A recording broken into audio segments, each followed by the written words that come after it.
Hello बच्चों, Justin study care में आपका स्वागत है। आज जो विषय करवा रहा हूँ वो विषय है क्लास 12 से होम साइंस, जिसे हम लोग हिंदी में गृह विज्ञान के नाम से भी जानते हैं, जैसा कि आपको दिख रहा होगा। आपको बता दूं, बिहार बोर्ड द्वारा जारी होम साइंस के मॉडल पेपर से सब्जेक्टिव प्रश्नों का आंसर करवा रहा हूँ। इसे आप लोग ध्यान से देखेंगे। यह प्रश्न पत्र परीक्षा के दृष्टिकोण से बहुत ही महत्वपूर्ण है। तो चलिए बिना देरी करते हुए चलते हैं प्रश्नों की ओर, देखेंगे प्रश्नों को बारी बारी से। चलिए देखते हैं क्या कह रहा है। जैसा कि आपको दिख रहा होगा, निम्नलिखित पर संक्षिप्त टिप्पणी लिखना है। टिप्पणी किस पे लिखना है? प्रश्न 1 में थायराइड ग्रंथि पर संक्षिप्त में टिप्पणी लिखना है। देखिएगा किस प्रकार से संक्षिप्त टिप्पणी हम लिख सकते हैं, ध्यान से देखेंगे और समझेंगे। लिखेंगे, थायराइड ग्रंथि मानव अंतःस्रावी तंत्र का एक महत्वपूर्ण हिस्सा है और यह शरीर के चयापचय को विनियमित करने के लिए आपके तंत्रिका और प्रतिरक्षा प्रणाली के साथ मिलकर काम करती है।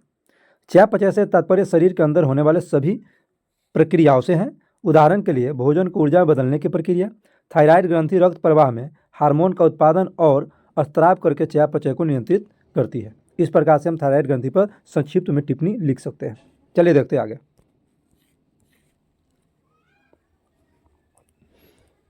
आगे क्या कह रहा है? हार्मोन्स। हार्मोन्स पर संक्षिप्त टिप्पणी हम किस प्रकार लिखेंगे, देखेंगे ध्यान से। चलिए देखेंगे आगे। हार्मोन्स पे किस प्रकार से टिप्पणी लिख सकते हैं। हार्मोन शरीर के रासायनिक संदेशवाहक। हार्मोन हमारे शरीर में रासायनिक संदेशवाहक की तरह काम करते हैं। ये छोटे छोटे अणु होते हैं जो अंतःस्रावी ग्रंथियों द्वारा स्रावित होते हैं और रक्त के माध्यम से पूरे शरीर में फैलते हैं। ये हार्मोन विभिन्न अंगों और ऊतकों को संदेश पहुंचाकर उनके कार्य को नियंत्रित करते हैं। इस प्रकार से हार्मोन्स पे हम संक्षिप्त में टिप्पणी लिख सकते हैं। ध्यान रखिएगा, इस प्रकार के जितने भी प्रश्न पूछे जाएंगे वो 2 नंबर के प्रश्न पूछे जाएंगे, ध्यान रखिएगा। चलिए आगे क्या कह रहा है? वायु प्रदूषण। चलिए देखेंगे, वायु प्रदूषण पर संक्षिप्त में हम टिप्पणी किस प्रकार लिख सकते हैं, ध्यान से देखिएगा और समझिएगा। लिखेंगे, वायु प्रदूषण एक गंभीर पर्यावरणीय समस्या है, जानवरों और पौधों के स्वास्थ्य और पूरे पारिस्थितिक तंत्र को प्रभावित करती है। यह समस्या विश्व भर में फैली हुई है और इसके प्रभावों को कम करने के लिए तत्काल कार्रवाई की आवश्यकता है। आगे लिखेंगे, वायु प्रदूषण के कारण। सबसे पहला कारण औद्योगिक गतिविधियाँ। उद्योगों से निकलने वाले धुएं और गैसों के कारण वायु प्रदूषण होता है। आगे लिखेंगे, वाहनों का धुआं। वाहनों से निकलने वाला धुआं वायु प्रदूषण का एक प्रमुख कारण है। फिर आगे क्या लिखेंगे? जीवाश्म ईंधन का जलना। जीवाश्म ईंधन जैसे कोयला, तेल और गैस के जलने से वायु प्रदूषण होता है। आगे लिखेंगे, कृषि गतिविधियाँ। कृषि गतिविधियों से निकलने वाले धुएं और गैसों के कारण वायु प्रदूषण होता है। इस प्रकार से वायु प्रदूषण पर संक्षिप्त में हम टिप्पणी लिख सकते हैं। चलिए आगे देखेंगे। आगे कठोर जल पे हमें संक्षिप्त में टिप्पणी लिखना है। कठोर जल पे संक्षिप्त टिप्पणी हम किस प्रकार लिखेंगे, ध्यान से देखिएगा। लिखेंगे, कठोर जल वह जल होता है जिसमें कैल्शियम और मैग्नीशियम में घुलनशील लवण अधिक मात्रा में पाए जाते हैं। ये लवण मुख्यतः कार्बोनेट, सल्फेट और क्लोराइड के रूप में होते हैं। आगे लिखेंगे, कठोर जल के प्रकार। अस्थायी कठोरता। यह कठोरता कैल्शियम और मैग्नीशियम के बाइकार्बोनेट के कारण होती है। इसे उबालने पर दूर किया जा सकता है। ध्यान रखिएगा, अस्थायी कठोर जो जल होगा उसे उबाल करके दूर किया जा सकता है। आगे लिखेंगे, अस्थायी कठोरता। यह कठोरता कैल्शियम और मैग्नीशियम के सल्फेट और क्लोराइड के कारण होती है। इसे उबालने से दूर नहीं किया जा सकता है। ध्यान रखिएगा, अस्थायी कठोर वाले जो जल होंगे उसे उबालने के बाद भी दूर नहीं किया जा सकता है। आगे देखेंगे, खाद्य संरक्षण पर हमें टिप्पणी लिखना है। खाद्य संरक्षण पर संक्षिप्त में टिप्पणी हम किस प्रकार लिखेंगे, ध्यान से देखिएगा। खाद्य संरक्षण एक महत्वपूर्ण प्रक्रिया है जिसका उद्देश्य खाद्य पदार्थों को खराब होने से बचाना और उनकी गुणवत्ता को बनाए रखना है। यह प्रक्रिया खाद्य पदार्थों को सुरक्षित और स्वस्थ बनाए रखने में मदद करती है, जिससे लोगों को स्वस्थ और पौष्टिक भोजन मिलता है। खाद्य संरक्षण के तरीकों को देखेंगे। पहला तरीका शीतकरण, दूसरा सुखाना, तीसरा कैनिंग, चौथा देखेंगे फ्रीजिंग। इसके आगे नंबर 5 में क्या लिखेंगे? डिहाइड्रेशन। खाद्य पदार्थों को डिहाइड्रेशन प्रक्रिया से गुजरने से उनकी जल सामग्री कम हो जाती है, जिससे बैक्टीरिया और फंगस की वृद्धि रुक जाती है। इस प्रकार से हम खाद्य पदार्थों का संरक्षण कर सकते हैं। ध्यान रखिएगा, यह था खाद्य पदार्थों पर संक्षिप्त टिप्पणी। चलिए आगे हमें क्या लिखना है? प्राकृतिक तंतु पर संक्षिप्त टिप्पणी हमें लिखना है। ध्यान रखिएगा, प्राकृतिक तंतु पर संक्षिप्त टिप्पणी हम किस प्रकार लिखेंगे, ध्यान दीजिएगा। प्राकृतिक तंतु पौधों, जानवरों और खनिजों से प्राप्त होने वाले तंतु होते हैं। ये तंतु प्राकृतिक स्रोतों से प्राप्त होते हैं और विभिन्न उद्योगों में उपयोग किए जाते हैं। प्राकृतिक तंतु के प्रकार लिखेंगे। पौधे से प्राप्त तंतु कपास, जूट, सीसल, सन और पटसन आदि, ये जो है पौधों से प्राप्त होने वाले तंतु है। जानवरों से प्राप्त होने वाले तंतु लिखेंगे ऊन, रेशम और चमड़ा आदि। खनिज से प्राप्त होने वाले तंतु को लिखेंगे एस्बेस्टोस और टैल्फ आदि। इस प्रकार से प्राकृतिक तंतु पे हम संक्षिप्त टिप्पणी लिख सकते हैं, ध्यान रखिएगा। आहार आयोजन पर संक्षिप्त टिप्पणी लिखना है। हम आहार आयोजन पर संक्षिप्त टिप्पणी किस प्रकार लिख सकते हैं, ध्यान से देखिएगा। आहार आयोजन एक महत्वपूर्ण प्रक्रिया है जिसमें हम अपने दैनिक जीवन में आवश्यक पोषक तत्वों को प्राप्त करने के लिए आहार की योजना बनाते हैं। आहार आयोजन के माध्यम से हम अपने स्वास्थ्य को बेहतर बना सकते हैं और विभिन्न प्रकार की बीमारियों से बचाव कर सकते हैं। आहार आयोजन के लाभ लिखेंगे। पहला लाभ स्वास्थ्य में सुधार, दूसरा वजन प्रबंधन, तीसरा ऊर्जा में वृद्धि और चौथा में लिखेंगे बीमारियों से बचाव। इस प्रकार से आहार आयोजन का संक्षिप्त टिप्पणी हम लिख सकते हैं, ध्यान रखिएगा। आगे क्या कह रहा है, सिले सिलाए रेडीमेड वस्त्र पर संक्षिप्त टिप्पणी लिखना है। ध्यान रखिएगा, सिले सिलाए रेडीमेड वस्त्र पर किस प्रकार से हम टिप्पणी लिखेंगे, ध्यान से देखिएगा। सिले सिलाई रेडीमेड वस्त्र एक प्रकार का वस्त्र है जो पहले से ही सिला हुआ और तैयार होता है।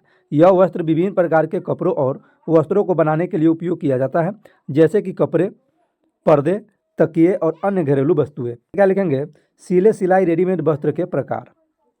पहला में लिखेंगे कपड़े। सिले सिलाई रेडीमेड वस्त्र का उपयोग कपड़ों को बनाने के लिए किया जाता है, जैसे कि शर्ट, पैंट, स्कर्ट और ड्रेस। आगे लिखेंगे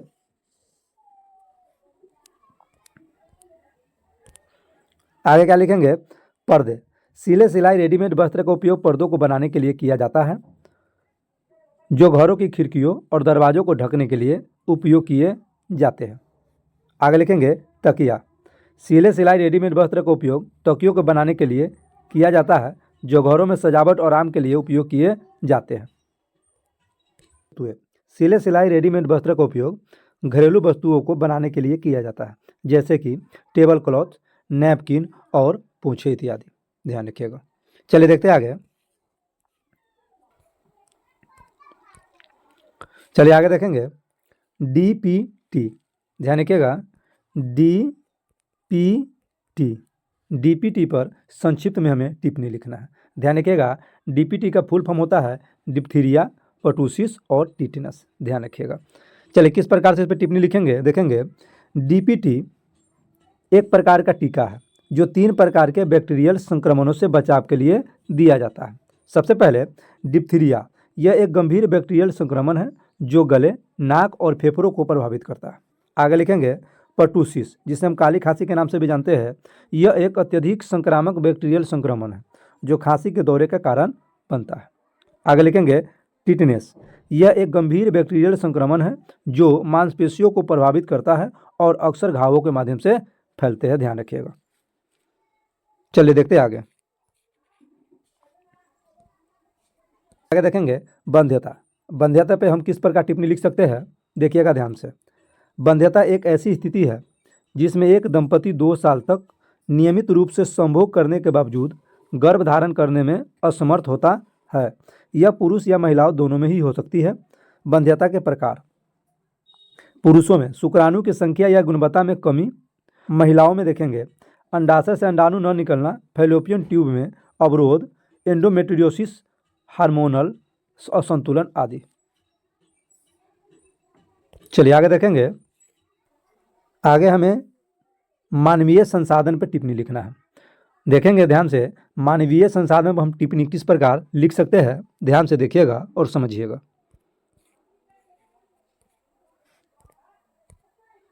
लिखेंगे मानवीय साधन एक ऐसी प्रक्रिया है जिसमें मानव संसाधनों का उपयोग करके व्यक्तिगत और सामाजिक समस्याओं का समाधान किया जाता है।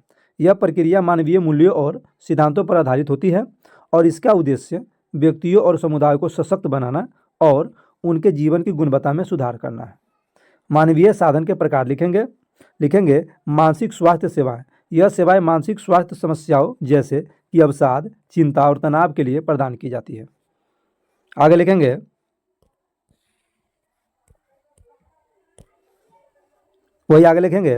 परामर्श सेवाएं। यह सेवाएं व्यक्तिगत और सामाजिक समस्याओं जैसे कि विवाह समस्याएं, पारिवारिक समस्याएं और व्यक्तिगत समस्याएं के लिए प्रदान की जाती है। आगे लिखेंगे शिक्षा और प्रशिक्षण। यह सेवाएं व्यक्तियों और समुदाय को शिक्षा और प्रशिक्षण प्रदान करने के लिए प्रदान की जाती है। आगे लिखेंगे, आगे क्या लिखेंगे, सामाजिक सेवाएं। यह सेवाएं व्यक्तियों और समुदायों को सामाजिक समस्याओं जैसे गरीबी, बेरोजगारी और आवास समस्याओं के लिए प्रदान की जाती है। इस प्रकार मानवीय साधनों पर ध्यान रखिएगा, इस प्रकार मानवीय साधनों पर टिप्पणी लिखेंगे, ध्यान रखिएगा।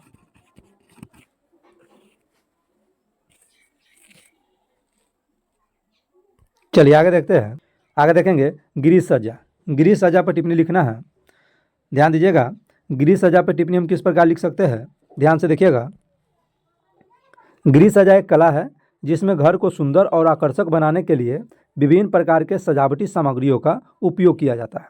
यह एक ऐसी प्रक्रिया है जिसमें घर के अंदरूनी और बाहरी हिस्सों को सजाया जाता है ताकि वह आकर्षक और सुंदर दिखाई दे।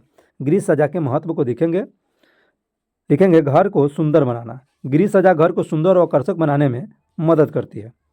आगे लिखेंगे, आगे लिखेंगे मानसिक शांति। गृह सज्जा घर के अंदरूनी वातावरण को शांत और आरामदायक बनाने में मदद करती है। आगे और क्या लिखेंगे, आतिथ्य। गृह सज्जा घर को आतिथ्य के लिए तैयार करने में मदद आगे क्या कह रहा है, कला के तत्व पर संक्षिप्त में टिप्पणी लिखना है। किस प्रकार से लिखेंगे, ध्यान दीजिएगा। यहाँ जो है क छूट गया है, ध्यान रखिएगा। लिखेंगे कला के तत्व। कला की रचना में उपयोग किए जाने वाले मूलभूत तत्व है। ये तत्व कला को अर्थ और सार्थकता प्रदान करते हैं। कला के तत्वों में रंग, आकार, रेखा, बनावट, स्थान और गति शामिल है। आगे लिखेंगे कला के तत्वों के प्रकार। रंग। रंग कला का एक महत्वपूर्ण तत्व है। यह कला को अर्थ और सार्थकता प्रदान करता है। चलिए आगे क्या लिखेंगे, आकार। आकार कला के एक अन्य महत्वपूर्ण तत्व है। यह कला को संरचना और संतुलन प्रदान करता है। आगे लिखेंगे रेखा। रेखा कला का एक महत्वपूर्ण तत्व है। यह कला को गति और ऊर्जा प्रदान करता है। आगे लिखेंगे बनावट। बनावट कला का एक महत्वपूर्ण तत्व है। यह कला को स्पर्श और अनुभव प्रदान करता है। इस प्रकार से हम कला के तत्व पर टिप्पणी लिख सकते हैं। चलिए आगे देखेंगे, रंग के योजना पर टिप्पणी लिखें। किस प्रकार से लिखेंगे, ध्यान दीजिएगा। रंग की योजना एक ऐसी प्रक्रिया है जिसमें रंगों का चयन और संयोजन किया जाता है ताकि वे एक दूसरे के साथ सामंजस्य बैठाएं और एक सुंदर और आकर्षक दृश्य बनाएं।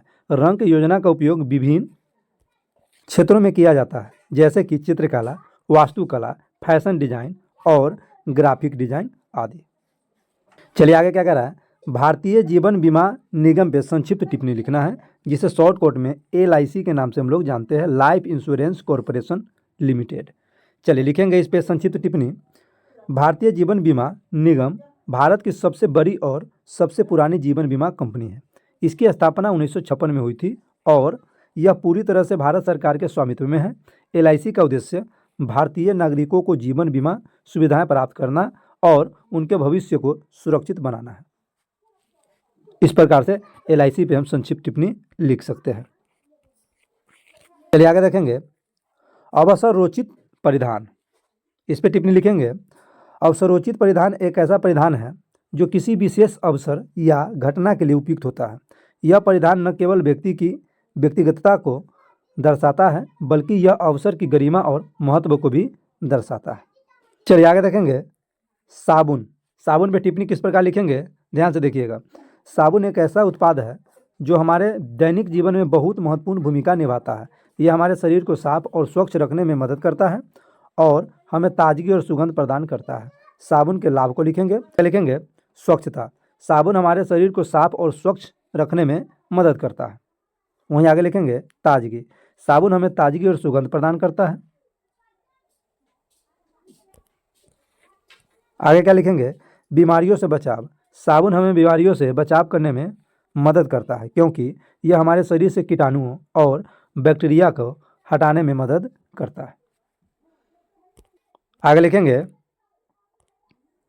त्वचा की देखभाल। साबुन हमारी त्वचा की देखभाल करने में मदद करता है क्योंकि यह हमारी त्वचा को साफ और मुलायम बनाने में मदद करता है। इस प्रकार से साबुन पे हम संक्षिप्त टिप्पणी लिख सकते हैं।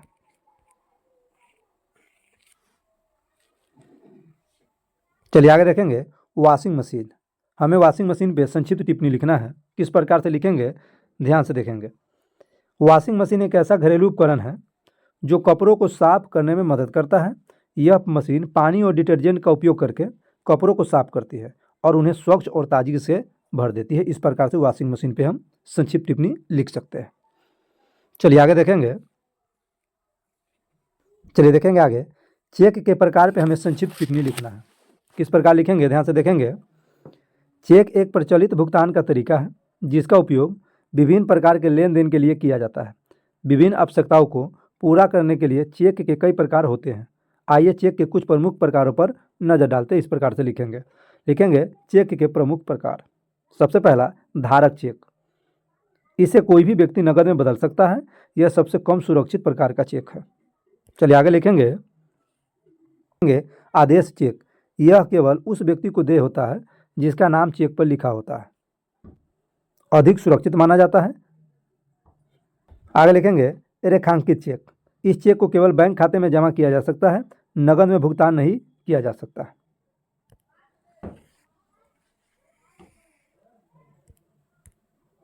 आगे देखेंगे अतिथि चेक। यात्रा के दौरान सुरक्षित भुगतान के लिए उपयोग किया जाता है। इसे खोने या चोरी होने पर बदला जा सकता है। चलिए आगे देखें। आगे लिखेंगे पोस्ट डेटेड चेक। यह चेक भविष्य की तारीख के लिए लिखा जाता है। इस तारीख से पहले इसे भुनाया नहीं जा सकता। आगे लिखेंगे स्टील चेक। चलिए आगे क्या कह रहा है, अंतःस्रावी ग्रंथियों पर हमें संक्षिप्त टिप्पणी लिखना है। चलिए किस प्रकार लिखेंगे, ध्यान से देखेंगे। अंतःस्रावी ग्रंथि एक प्रकार की ग्रंथि है जो हमारे शरीर में हार्मोन्स का उत्पादन करती है। यह हार्मोन्स हमारे शरीर के विभिन्न कार्यों को नियंत्रित करने में मदद करते हैं, जैसे कि वृद्धि, विकास, चयापचय और प्रजनन। चलिए आगे देखेंगे क्या कह रहा है। प्रश्न संख्या 21 से लेकर 26 तक दीर्घ उत्तरीय प्रश्न है। इस कोटि के प्रत्येक प्रश्न के लिए 5 अंक निर्धारित है। किन्हीं 3 प्रश्नों का उत्तर दे। अपने प्रत्येक प्रश्नों के उत्तर लगभग 80 से 100 शब्द में दे।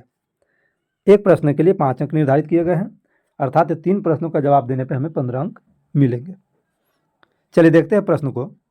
प्रश्न क्या कह रहा है, जल प्रदूषण क्या है, इसके कारण तथा रोकथाम के उपायों का विवरण दीजिए। चलिए देखते हैं आंसर। जल प्रदूषण एक गंभीर समस्या है जो हमारे पर्यावरण और स्वास्थ्य के लिए खतरनाक है। जल प्रदूषण के कारण और रोकथाम के उपाय निम्नलिखित है। आगे लिखेंगे जल प्रदूषण के कारण। पहला कारण औद्योगिक कचरा। औद्योगिक इकाइयों से निकलने वाले कचरे और रसायन जल स्रोतों में मिलकर जल प्रदूषण का कारण बनते हैं। कारण नंबर 2, कृषि रसायन। कृषि में उपयोग किए जाने वाले रसायन और उर्वरक जल स्रोतों में मिलकर जल प्रदूषण का कारण बनते हैं। आगे कारण क्या लिखेंगे, मानव मलमूत्र। मानव मलमूत्र और सीवेज जल स्रोतों में मिलकर जल प्रदूषण का कारण बनती है। आगे लिखेंगे प्लास्टिक कचरा। प्लास्टिक कचरा जल स्रोतों में मिलकर जल प्रदूषण का कारण बनता है। आगे लिखेंगे वाहनों का धुआं। वाहनों का धुआं जलवायु में मिलकर जल प्रदूषण का कारण बनता है। यह था जल प्रदूषण होने का कारण। अब आगे लिखेंगे जल प्रदूषण के क्या प्रभाव हो सकता है। चलिए लिखेंगे जल प्रदूषण के प्रभाव। पहला प्रभाव स्वास्थ्य समस्याएं। जल प्रदूषण से जल जनित बीमारियां जैसे कि हेपेटाइटिस, टाइफाइड और डायरिया हो सकते हैं। आगे क्या लिखेंगे, जलीय जीवन की हानि। जल प्रदूषण से जलीय जीवन की हानि हो सकती है जिससे जलीय पारिस्थितिकी तंत्र को नुकसान पहुंचता है। आगे लिखेंगे कृषि उत्पादन में कमी। जल प्रदूषण से कृषि उत्पादन में कमी हो सकती है जिससे खाद्य सुरक्षा को खतरा होता है। आगे लिखेंगे आर्थिक नुकसान। जल प्रदूषण से आर्थिक नुकसान हो सकता है जैसे कि जल शुद्धिकरण की लागत में वृद्धि। चलिए अब लिखेंगे आगे लिखेंगे जल प्रदूषण की रोकथाम के उपाय। उपाय नंबर 1, जल संचयन। जल संचयन करने से जल प्रदूषण को कम किया जा सकता है। आगे लिखेंगे कचरा प्रबंधन। कचरा प्रबंधन करने से जल प्रदूषण को कम किया जा सकता है, ध्यान रखिएगा। आगे लिखेंगे वृक्षारोपण। वृक्षारोपण से जल प्रदूषण को कम किया जा सकता है, इसलिए हमें अधिक से अधिक वृक्ष लगाना चाहिए। आगे लिखेंगे जल संरक्षण। जल संरक्षण करने से जल प्रदूषण को कम किया जा सकता है। उसके आगे लिखेंगे औद्योगिक इकाइयों का नियमन। औद्योगिक इकाइयों का नियमन करने से जल प्रदूषण को कम किया जा सकता है। प्रत्येक व्यक्तियों को जल के बचाव, जल के नुकसान और जल को किस प्रकार से उपयोग कर सकते हैं इसके बारे में अवश्य बताना चाहिए। चलिए आगे देखेंगे प्रश्न क्या कह रहा है। मादा प्रजनन प्रणाली के कार्यों की व्याख्या करें। देखेंगे आंसर। मादा प्रजनन प्रणाली एक जटिल प्रणाली है जो महिलाओं में प्रजनन की प्रक्रिया को नियंत्रित करती है। इस प्रणाली के मुख्य कार्य निम्नलिखित है। मादा प्रजनन प्रणाली के मुख्य कार्य को लिखेंगे। कार्य नंबर 1, अंडे का निर्माण। मादा प्रजनन प्रणाली में अंडाशय होते हैं जो अंडे का निर्माण करते हैं। आगे लिखेंगे अंडे का परिवहन। अंडाशय से निकलने के बाद अंडा फैलोपियन ट्यूब के माध्यम से गर्भाशय में पहुंचता है। उसके बाद लिखेंगे नंबर 3 में गर्भाधान। यदि अंडा शुक्राणु से मिलता है तो गर्भाधान होता है और भ्रूण का विकास शुरू होता है। आगे लिखेंगे नंबर 4 में गर्भावस्था का समर्थन। गर्भाशय भ्रूण को पोषण और सुरक्षा प्रदान करता है और गर्भावस्था के दौरान इसका विकास होता है। आगे लिखेंगे प्रसव। गर्भावस्था के अंत में गर्भाशय सिकुड़ता है और भ्रूण को जन्म देता है। आगे क्या लिखेंगे। स्तनपान। गर्भावस्था के बाद स्तनपान के माध्यम से शिशु को पोषण प्रदान किया जाता है। आगे लिखेंगे हार्मोन नियमन। मादा प्रजनन प्रणाली में हार्मोन का नियमन होता है जो प्रजनन चक्र को नियंत्रित करता है। उसके आगे लिखेंगे प्रजनन चक्र का नियमन। मादा प्रजनन प्रणाली में प्रजनन चक्र का नियमन होता है जो मासिक धर्म, अंडाशय के विकास और गर्भाधान की प्रक्रिया को नियंत्रित करता है। इस प्रकार से हम इसका उत्तर लिखेंगे। ध्यान रखिएगा प्रश्न 21 से लेकर 26 तक के जितने भी प्रश्न हैं सभी दीर्घ उत्तरीय प्रश्न हैं, इसलिए इसका आंसर जो होगा थोड़ा बड़ा बड़ा आंसर होगा।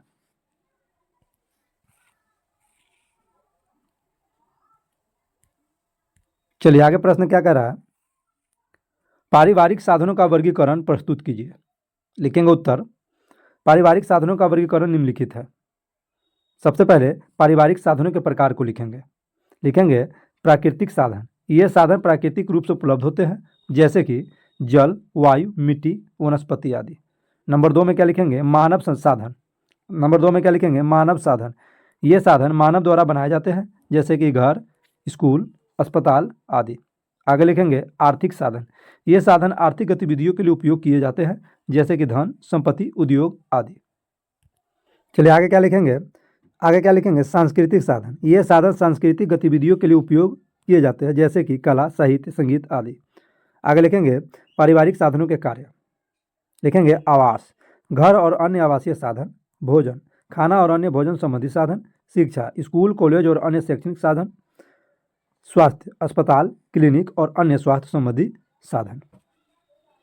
आगे लिखेंगे मनोरंजन, टीवी, रेडियो, सिनेमा और अन्य मनोरंजन संबंधी साधन।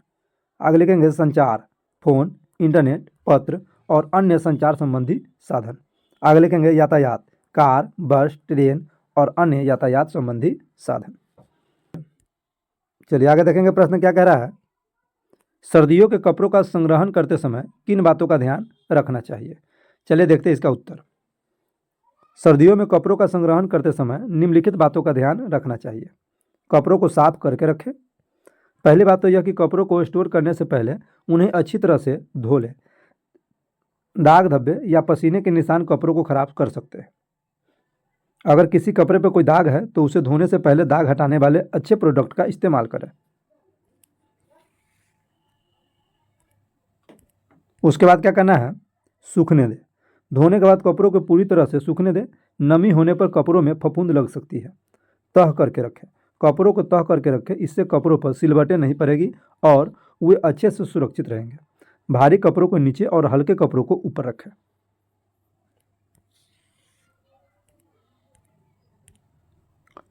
कपड़ों को सही जगह रखें। कपड़ों को ऐसी जगह रखें जहां नमी न हो। नमी से कपड़े खराब हो सकते हैं। अलमारी में नेपथिलीन की गोलियां रखें ताकि कीड़े न लगे।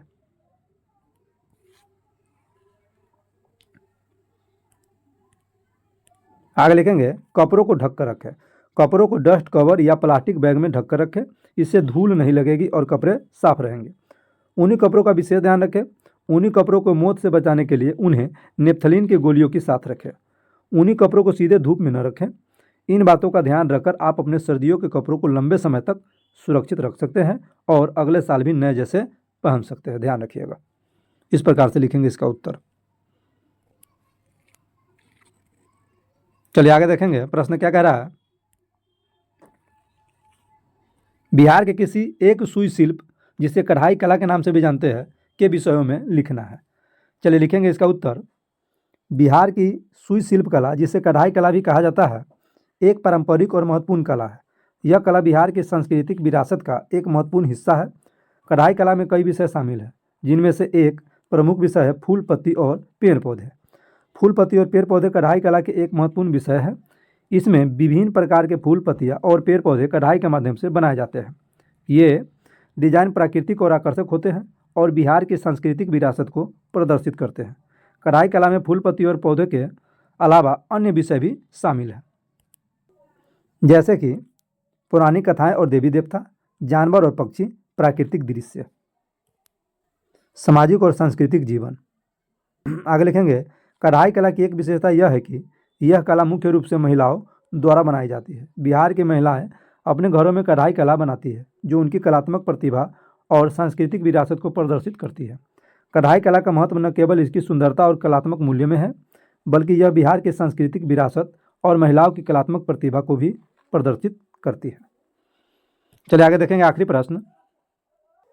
आखिरी प्रश्न क्या कह रहा है? भोजन बनाते, परोसते और खाते समय किन नियमों का पालन करना चाहिए? चलिए देखते हैं आंसर। भोजन बनाते, परोसते और खाते समय कई नियमों का पालन करना चाहिए, जो हमारे स्वास्थ्य और स्वच्छता के लिए महत्वपूर्ण है।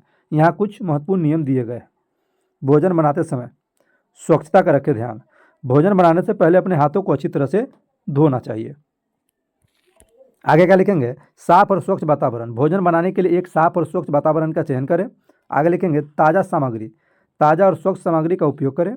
सही तापमान। भोजन को सही तापमान पर पकाना चाहिए। आगे क्या लिखेंगे? भोजन को ढककर रखना चाहिए। भोजन को ढककर रखें ताकि उसमें धूल और कीट न पड़े। ध्यान रखिएगा। ये था खाना बनाते समय ध्यान रखने वाली बात। क्या ध्यान रखना है आपको? साफ सफाई का ध्यान रखना है। कोई भी चीज़ बनाए वो ताज़ा होना चाहिए, सही तापमान पे यानी कि सही आंच पे खाना बनना चाहिए, भोजन को ढक कर रखना चाहिए, इतना ध्यान रखना चाहिए। चलिए परोसते समय किन बातों का ध्यान रखेंगे देखते हैं। पहले स्वच्छ प्लेट अर्थात बर्तन। स्वच्छ प्लेट और बर्तन का उपयोग करें। और क्या करना चाहिए? भोजन को सही तरीके से परोसना चाहिए। भोजन को सही तरीके से परोसे ताकि वह आकर्षक लगे। भोजन को गर्म करके परोसे यानी कि भोजन को गर्म परोसे ताकि वह स्वादिष्ट लगे। आगे लिखेंगे भोजन के साथ पानी परोसे। भोजन के साथ पानी परोसे ताकि लोगों को पीने के लिए पानी मिल सके। चलिए ये था भोजन परोसते समय ध्यान रखने वाली बात। चलिए अब देखेंगे खाते समय किन बातों को ध्यान रखना चाहिए। खाते समय ध्यान रखिएगा स्वच्छता का। खाने से पहले अपने हाथ को अच्छी तरह से धो लें। भोजन को धीरे धीरे खाना चाहिए। भोजन को धीरे धीरे खाएं ताकि आप उसे अच्छी तरह से चबा सकें। आगे क्या ध्यान रखेंगे? भोजन को सावधानी से खाएं। भोजन को सावधानी से खाएं ताकि आप उसे गले में न फंसाएं। आगे लिखेंगे भोजन के बाद हाथ धोना चाहिए। भोजन के बाद अपने हाथों को अच्छी तरह से धो लें। उसके बाद लिखेंगे भोजन के अवशेषों को साफ करें। भोजन के अवशेषों को साफ करें ताकि वे आपके आसपास के वातावरण को प्रदूषित ना करें। चलिए बच्चों ध्यान रखिएगा। आपने ये जो देखा ये था बिहार बोर्ड द्वारा जारी मॉडल पेपर 2025 होम साइंस का सब्जेक्टिव प्रश्नों का आंसर, जिसे आप लोग ध्यान से नोट करेंगे, देखेंगे, याद करेंगे। बहुत सारे ऐसे प्रश्न हैं जो इनमें से बहुत सारे ऐसे प्रश्न हैं जो फाइनल परीक्षा में पूछे जाएंगे।